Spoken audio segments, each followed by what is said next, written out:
Hello friends. तो चलिए हम लोग पढ़ने वाले हैं स्ट्रक्चर के बारे में। तो बेसिकली हम लोग देखेंगे कि स्ट्रक्चर एंड क्लास क्या होते हैं। ओके, तो अभी हम पढ़ाने वाले हैं आपको सिर्फ और सिर्फ स्ट्रक्चर।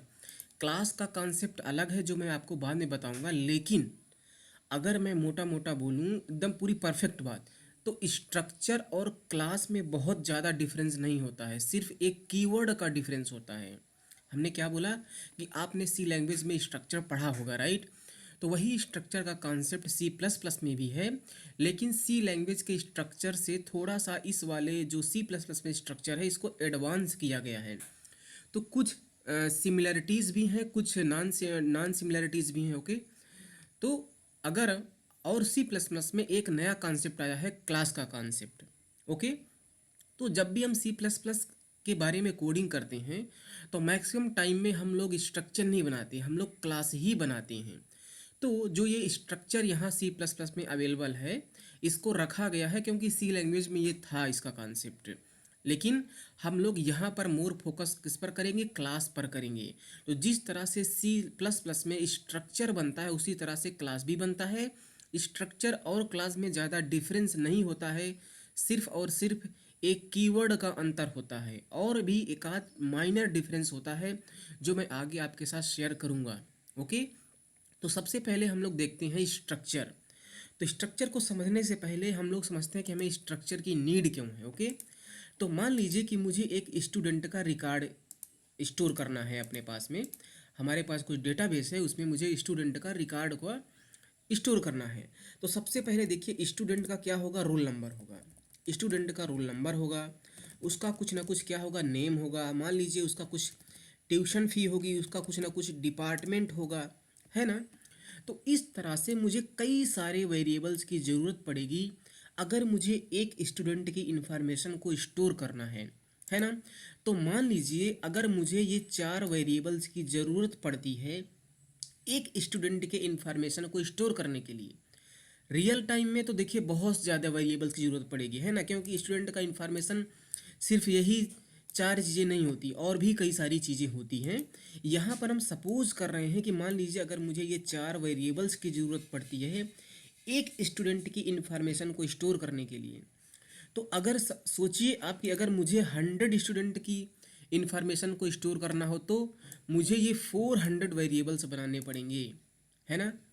अब 400 वेरिएबल्स बनाना कितना टफ काम होगा। आप यहाँ पर क्या सोच सकते हैं कि अगर मुझे ये 4 चीज़ें स्टोर करनी हैं तो मैं अरे बना सकता हूँ। मैं एक अरे बना सकता हूँ रोल नंबर रखने के लिए, मैं एक अरे बना सकता हूँ नेम रखने के लिए, मैं एक अरे बना सकता हूँ फ़ी, इसी तरह से डिपार्टमेंट रखने के लिए। तो जितनी भी इंफॉर्मेशन हमें स्टूडेंट के बारे में स्टोर करना है उतने नंबर ऑफ अरे हम लोग बना के भी कर सकते हैं, है ना? क्योंकि अगर मान लीजिए मुझे 100 स्टूडेंट का रिकॉर्ड स्टोर करना है तो मैं यहाँ पर एक लेट से रोल नंबर नाम से अरे बना लूँगा जिसका साइज मैं रख दूँगा 100, है ना? इसी तरह से मैं क्या करूँगा, मैं स्ट्रिंग टाइप का एक अरे बना सकता हूँ। इसी तरह से मैं ये फ़ी है तो हम डबल टाइप का अरे बना सकते हैं, है ना? यहाँ से डिपार्टमेंट रखने के लिए फिर से हम अरे बना सकते हैं। तो ये कई सारे अरे को बना के डेटा को मेंटेन करना ये ज़्यादा अप्रोप्रिएट नहीं है। हालांकि हम ऐसा कर सकते हैं, लेकिन वो बहुत ज़्यादा अच्छा कॉन्सेप्ट नहीं होगा, बहुत ज़्यादा अच्छा अप्रोप्रिएट मैनर नहीं होगा डेटा को स्टोर करने के लिए, है ना? तो अगर मान लीजिए आपको इसी तरह 10 इन्फॉर्मेशन चाहिए होगी तो आपको ये 10 अरे इस तरह से मेंटेन करना पड़ेगा, जो कि एक बर्डन होगा, है ना? तो बॉटम लाइन ये है कि अगर मैं कुछ तरह किसी तरह से क्या करूं, मैं किसी तरह से इन वेरिएबल्स की ग्रुपिंग कर दूं। जो भी वेरिएबल्स की हमें ज़रूरत है स्टूडेंट की इन्फॉर्मेशन को स्टोर करने के लिए, मैं उन वेरिएबल्स की ग्रुपिंग कर दूं। और ग्रुपिंग करने के बाद मैं एक ऐसा वेरिएबल बनाऊं, मैं क्या करूं, मैं एक वेरिएबल बनाऊं, और उस एक वेरिएबल के बनाने से ये 4 वेरिएबल ऑटोमेटिक बन जाएं। हमने क्या कहा कि अगर हम कुछ इस तरह से इसकी ग्रुपिंग कर दें और ग्रुपिंग करने के बाद हम एक वेरिएबल बनाऊं और उस एक वेरिएबल को बनाने से ये 4 वेरिएबल बन जाएं, तो ये कितना अमेजिंग होगा। अगर एक वेरिएबल के बनाने से हमें 4 वेरिएबल मिल रहे हैं तो हम जिस टाइप का, देखिए अगर हम वेरिएबल बना रहे हैं तो उसका कुछ ना कुछ टाइप होगा ना।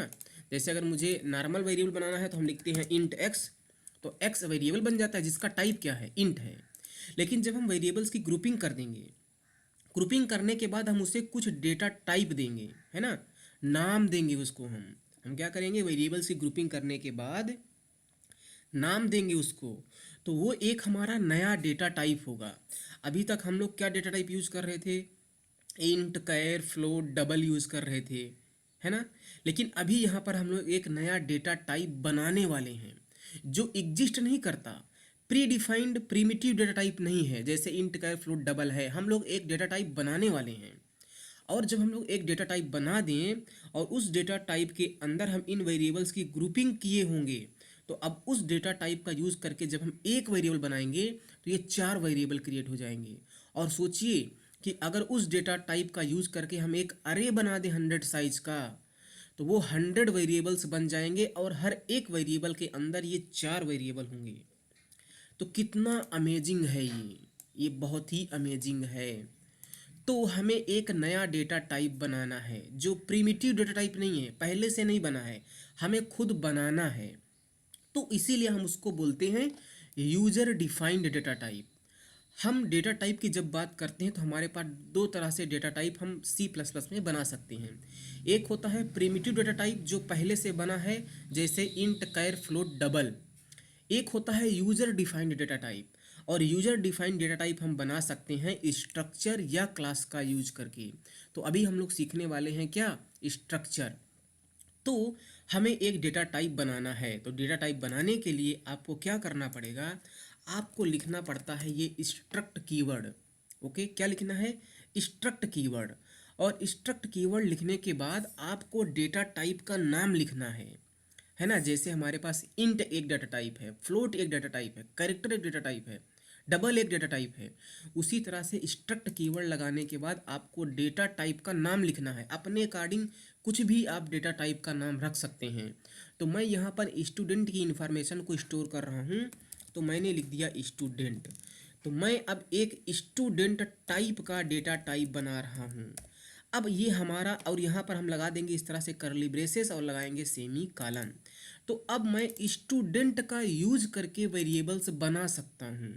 हमने क्या कहा कि अब हम स्टूडेंट का यूज करके वेरिएबल बना सकता हूँ। जैसे अगर मुझे इंटीजर टाइप का वेरिएबल बनाना होता है तो हम लोग लिखते हैं इंट एक्स।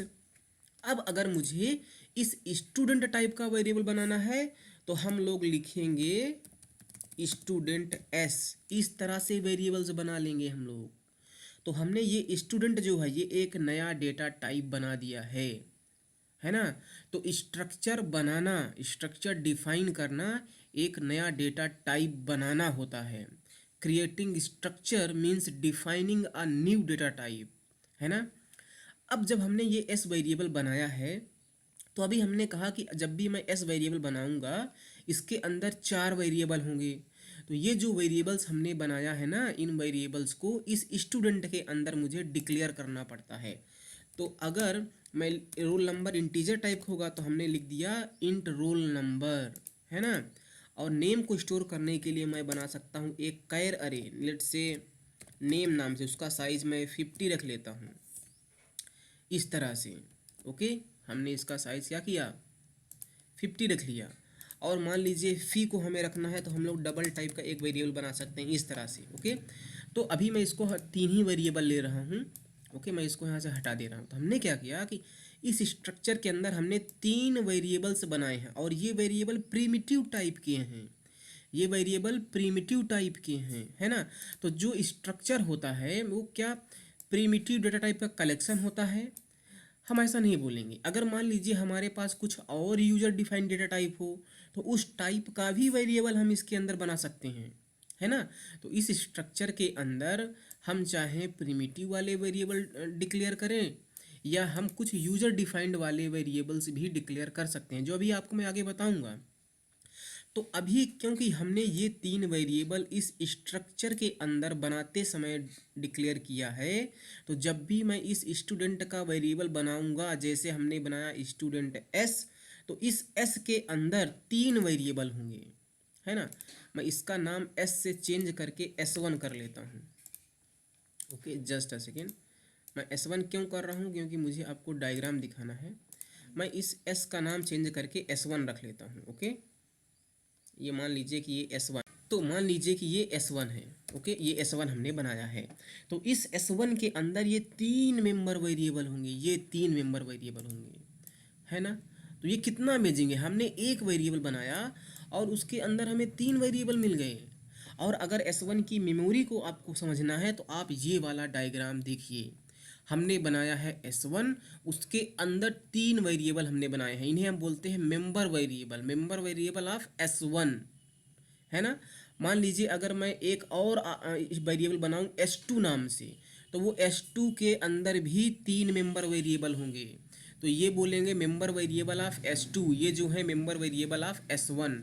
तो जो मेंबर वेरिएबल S1 के अंदर हैं और S2 के अंदर हैं वो अलग अलग हैं। देखिए उनका नाम सेम है, रोल नंबर, नेम नेम, फी, लेकिन वो अलग अलग हैं। ये मेंबर वेरिएबल S2 को बिलोंग करते हैं, ये मेंबर वेरिएबल S1 को बिलोंग करते हैं।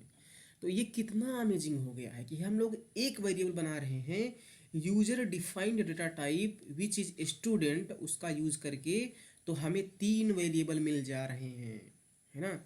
और अगर मैं इस स्टूडेंट टाइप का अरे बना लूँ, मान लीजिए अगर मुझे 100 स्टूडेंट की इन्फॉर्मेशन को स्टोर करना है, तो मैं लिखूंगा स्टूडेंट लिखूंगा, डेटा टाइप का नाम, तो डेटा टाइप का नाम क्या है, स्टूडेंट है। और मैं अरे बना लूँगा, लेट से अरे बना लेता हूँ स्टू नाम से, और उसका साइज मैं 100 रख देता हूँ। सोचिए, तो ये स्टूडेंट टाइप के 100 ब्लॉक्स बनेंगे और हर एक ब्लॉक के अंदर ये 3 वेरिएबल होंगे। तो क्या आप उसका मेमोरी डायग्राम इमेजिन कर पा रहे हैं जिस तरह से हमने S1 और S2 के लिए यहाँ पर दिखाया है। बिल्कुल, आपके पास 100 ब्लॉक्स होंगे और हर एक ब्लॉक के अंदर 3 मेंबर वेरिएबल होंगे। तो ये बहुत ही अमेजिंग चीज़ है ना। अब जब हम लोग वेरिएबल्स इस तरह से बना सकते हैं, पहले तो हमें ये स्ट्रक्चर डिफाइन करना पड़ेगा, उसके बाद हम लोग इस तरह से वेरिएबल्स बनाएंगे। सी लैंग्वेज में जब आप स्ट्रक्चर बनाते थे तो वेरिएबल क्रिएट करते समय आपको स्ट्रक्ट कीवर्ड लिखना ज़रूरी था। आप लोग लिखते थे स्ट्रक्ट स्टूडेंट S1, इस तरह से क्या करते थे, वेरिएबल्स हम लोग बनाते थे। तो जब सी लैंग्वेज में आपने अगर स्ट्रक्चर पढ़ा होगा तो वहाँ पर ये स्ट्रक्ट कीवर्ड लिखना जब वेरिएबल बनाते हैं वो कंपलसरी होता है। सी लैंग्वेज में आप इस स्ट्रक्ट कीवर्ड को लिख भी सकते हैं, नहीं भी लिखें तो भी कोई दिक्कत नहीं, ये ऑप्शनल है। क्या है, ऑप्शनल है। तो आप इस स्ट्रक्ट कीवर्ड को लिखें या ना लिखें, तो अब नहीं लिखना है तो मैं नहीं लिखूंगा, ये सी लैंग्वेज का स्टाइल में था, है ना। तो ये एक डिफरेंस अभी अभी आपने देखा कि सी के स्ट्रक्चर और C++ के स्ट्रक्चर में क्या डिफरेंस है। तो क्योंकि स्ट्रक्ट कीवर्ड लिखना वेरिएबल डिक्लेयर करते समय ऑप्शनल है, तो उसको मैं नहीं लिखूंगा, मैं सिर्फ और सिर्फ डेटा टाइप का नाम स्टूडेंट लिखूंगा और वेरिएबल क्रिएट करूंगा, है ना।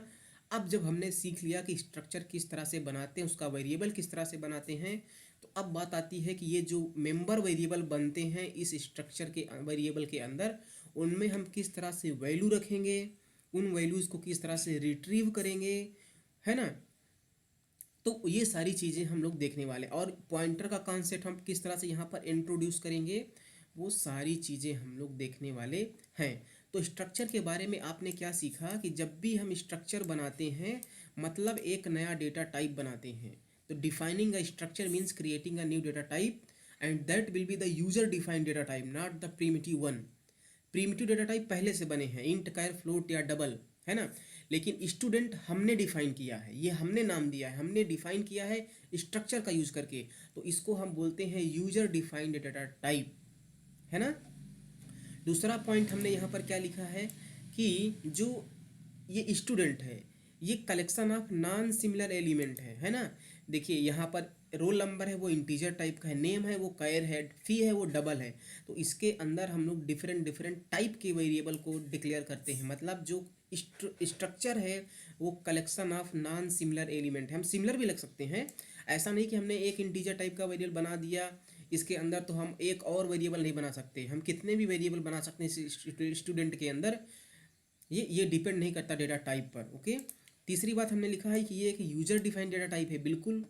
तीसरा है कि अरे और स्ट्रक्चर में क्या डिफरेंस, जब हम अरे बनाते हैं तो अरे जिस टाइप का होता है उसी टाइप की वैल्यू को हम लोग वहाँ पर स्टोर कर सकते हैं, है ना। अगर मान लीजिए हमने अरे बनाया है इंटीजर टाइप का तो हम उसमें फ्लोट या डबल टाइप की वैल्यू को नहीं रख सकते, कैरेक्टर टाइप की वैल्यू को नहीं रख सकते।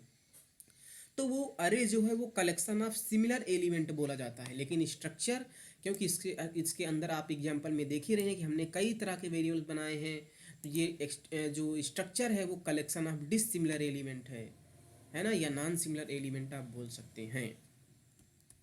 तो ये स्ट्रक्चर आपको समझ में आया। तो इसके बारे में किस तरह से इनमें वैल्यूज रखना है, उनको रिट्रीव करना है, पॉइंटर का कॉन्सेप्ट किस तरह से इसके अंदर इंट्रोड्यूस करेंगे, वो सारी चीज़ें हम लोग देखने वाले हैं अपने अपकमिंग वीडियोस में। और अगर आपको ये स्ट्रक्चर का कॉन्सेप्ट समझ में आ गया तो डेटा स्ट्रक्चर जब आप पढ़ेंगे स्ट्रक्चर और क्लास का यूज़ करके, तो वहाँ पर यही यूज होने वाला है ना, यही। अभी हमने सी लैंग्वेज की जो सीरीज स्टार्ट की है, तो वहाँ पर मैं डेटा स्ट्रक्चर पढ़ा रहा हूँ, तो वहाँ पर हमने सी लैंग्वेज का यूज़ किया है डेटा स्ट्रक्चर को इम्प्लीमेंट करने के लिए। ये देखिए, ये हमारा चैनल है, आप प्लेलिस्ट में आएंगे तो प्लेलिस्ट में आने पर आपको एक यहाँ पर प्लेलिस्ट मिलेगी डेटा स्ट्रक्चर एंड एल्गोरिथम। इसको आप यहाँ पर व्यू फुल प्लेलिस्ट करिए। उसके बाद आप देखिए कि यहाँ पर हमने बहुत सारे वीडियोज अपलोड किए हैं, और ये हमने आपको डेटा स्ट्रक्चर किस तरह से इम्प्लीमेंट करना है सी लैंग्वेज का यूज़ करके हमने आपको बताया है। तो यहाँ पर हम लोग स्ट्रक्चर का ही यूज़ करके इम्प्लीमेंट कर रहे हैं। तो पॉइंटर का यूज़ करके इन वेरिएबल्स में जो मेंबर वेरिएबल बनते हैं उनमें वैल्यू रखना, उनको एक्सेस करना, ये आपको आना ही चाहिए, है ना। खैर, हमने जब मैं आपको स्ट्रक्चर पढ़ा रहा हूँ तो यहाँ पर हमने स्ट्रक्चर का कॉन्सेप्ट और पॉइंटर का कॉन्सेप्ट, पॉइंटर को हम लोग स्ट्रक्चर के साथ किस तरह से यूज करते हैं, ये सारी चीज़ें पहले 10 वीडियो में हमने कवर किया है। तो अगर आप लोगों को स्ट्रक्चर का कॉन्सेप्ट नहीं भी आता, डेटा स्ट्रक्चर आप यहाँ से पढ़ सकते हैं अगर सी लैंग्वेज आती है तो। और ये डेटा स्ट्रक्चर की सीरीज इतनी ऑसम सीरीज हम बना रहे हैं, मैं बना रहा हूँ कि आपको बहुत अच्छे समझ में आ जाएगा। तो पहले आप इस सीरीज़ को पूरा एक्सेस करो यार। इसमें बहुत सारा वीडियोज हमने अपलोड किया है ना। किस तरह से सिंगल लिंक लिस्ट के आप लूप को डिटेक्ट कर सकते हैं, लूप के स्टार्टिंग पॉइंट को किस तरह से आप डिटेक्ट कर सकते हैं, है ना। किस तरह से किसी भी लिस्ट के लूप को आप हटा सकते हैं, है ना। दो लिंक लिस्ट का जो मर्जिंग पॉइंट होता है उसको किस तरह से आप डिटेक्ट कर सकते हैं। हमने आपको डब्ल्यू लिंक लिस्ट पढ़ा, स्टैक पढ़ाया, स्टैक को किस तरह से अरे का यूज़ करके इम्प्लीमेंट करते हैं, फिर डायनेमिक अरे का यूज़ करके इम्प्लीमेंट करना, फिर लिंक लिस्ट का यूज़ करके इम्प्लीमेंट करना। हमने आपको बहुत कुछ बताया है। फिर हमने क्यू पढ़ाया है, क्यू को किस तरह से अरे का यूज़ करके इम्प्लीमेंट करेंगे, डायनेमिक अरे का यूज़ करके किस तरह से इम्प्लीमेंट करते हैं, लिंक लिस्ट का किस तरह से यूज़ करके इम्प्लीमेंट करते हैं, वो सब मैं आपको आगे बताने वाला हूँ। तो अभी तक हमने 79 वीडियोज अपलोड किए हैं। तो आप इसको एक्सेस करो यार। और डेटा स्ट्रक्चर में अगर आप इस पूरे वीडियोस को देख लिया, मैं गारंटी देता हूँ कि आप डेटा स्ट्रक्चर सीख जाओगे बिना किसी रुकावट के। ओके, तो फिलहाल मैं अगर बात करूँ तो यहाँ पर किस तरह से इनमें वैल्यूज रखना है वो हम आगे थोड़ा सा देखेंगे। ओके, अगले वीडियो में। Thank you so much, bye.